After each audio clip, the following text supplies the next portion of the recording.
Os 100 dias de governo de Brasil e México não poderiam ser mais diferentes. Confira nos tópicos o que distancia ainda mais os principais gigantes da América Latina.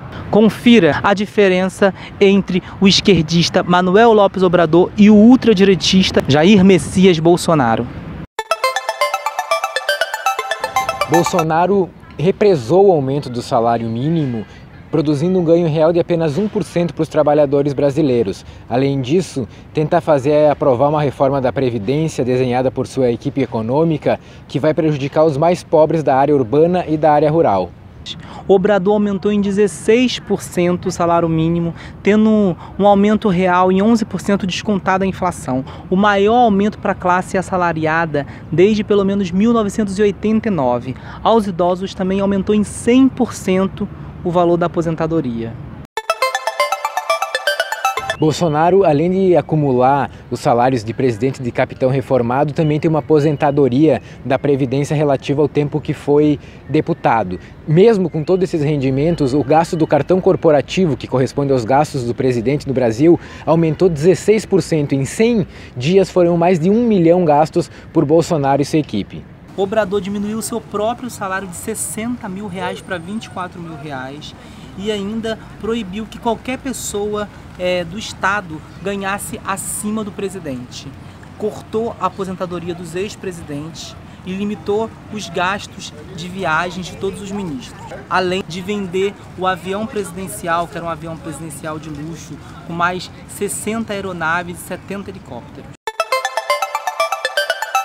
O presidente brasileiro nomeou como ministro da Justiça Sérgio Moro, que é exatamente o juiz responsável pela prisão sem nenhuma prova do ex-presidente Lula. Além de ser o responsável por tirar o principal adversário de Bolsonaro nas eleições, Moro, assim que assumiu o ministério, já relativizou a prática de Caixa 2, que é um dinheiro pago durante as campanhas eleitorais sem ser contabilizado. E também fragilizou o COAF, que é um órgão que ajuda a detectar transações financeiras acima de um determinado valor que podem indicar também casos de corrupção. Além disso, figuras muito próximas do governo, incluindo o filho de Bolsonaro, o senador Flávio Bolsonaro, são investigados por suspeitas de corrupção e o patrimônio do senador cresceu exponencialmente nesses últimos anos.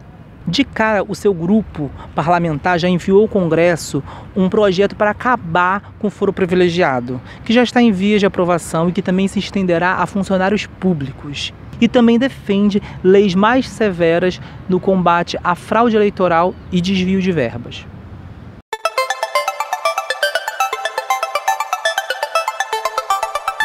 Apenas 2 mulheres compõem o primeiro escalão do governo Bolsonaro, a ministra da Família e dos Direitos Humanos, Damares Alves, e a ministra da Agricultura, Tereza Cristina.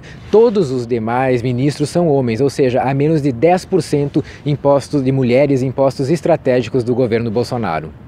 Gabinete paritário. Essa foi uma das promessas de campanha de López Obrador. 50% dos seus ministérios é composto por mulheres que ocupam pastas como o Ministério do Trabalho, Desenvolvimento Social, Energia, incluindo a principal pasta, que é de governação, que é comandada por Olga Cordeiro.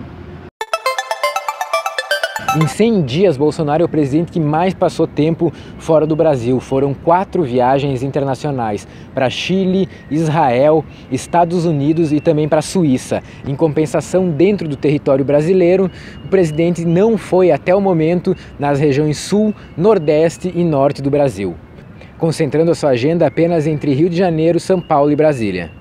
Obrador assumiu seu mandato em 1º de dezembro de 2018 e desde então ainda não fez nenhuma viagem para fora do México. O presidente diz que precisa andar em território nacional para poder resolver os problemas da nação e já visitou todas as regiões, sempre inaugurando obras ou levando lançamento de programas sociais e projetos sociais.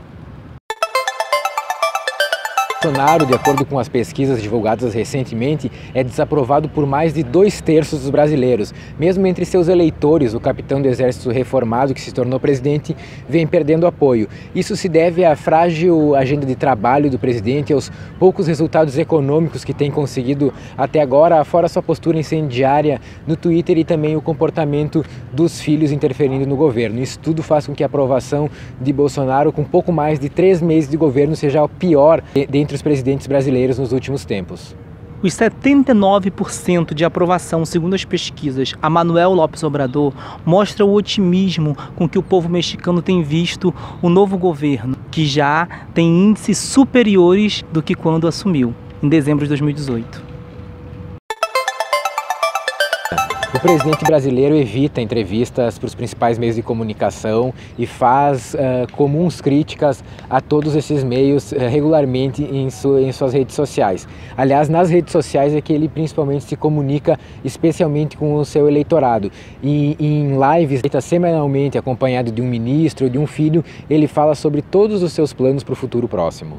De segunda a sexta, às 7 da manhã, Obrador se reúne com jornalistas da imprensa alternativa e imprensa tradicional, junto com algum ministro, para poder responder todas as questões colocadas e não se nega a responder nenhuma questão. Esse encontro dura mais ou menos 1 hora e eu aconselho a assistir um discurso do Obrador.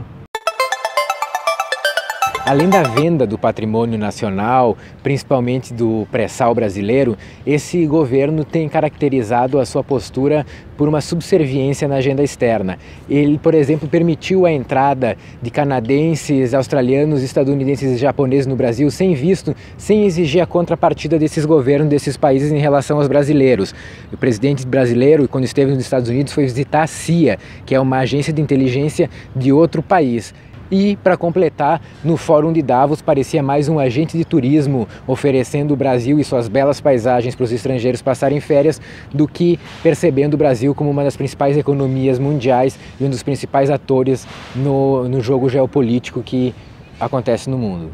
López Obrador, além de defender o mercado interno, investir no mercado interno, também protege as riquezas de seu país e tenta ter uma relação de igualdade com os Estados Unidos, falando de igual para igual, como o presidente Lula fazia aqui no Brasil, que inclusive Chico Buarque dizia que ele não falava grosso com a Bolívia e fino com os Estados Unidos. Nessa situação, Obrador, inclusive, enviou uma carta para a Espanha e para o Vaticano pedindo para que se retratassem da invasão que fizeram e do genocídio com os povos indígenas.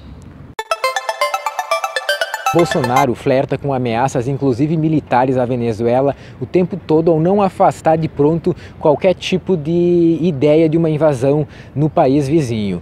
Ele segue, para isso, a cartilha do Trump e faz com que o Brasil esteja mais uma vez subordinado aos interesses estadunidenses na região. Além disso, o presidente brasileiro não perde nenhuma oportunidade para criticar de forma muito raivosa o bolivarianismo e o que representa o legado de Hugo Chávez e agora de Nicolás Maduro.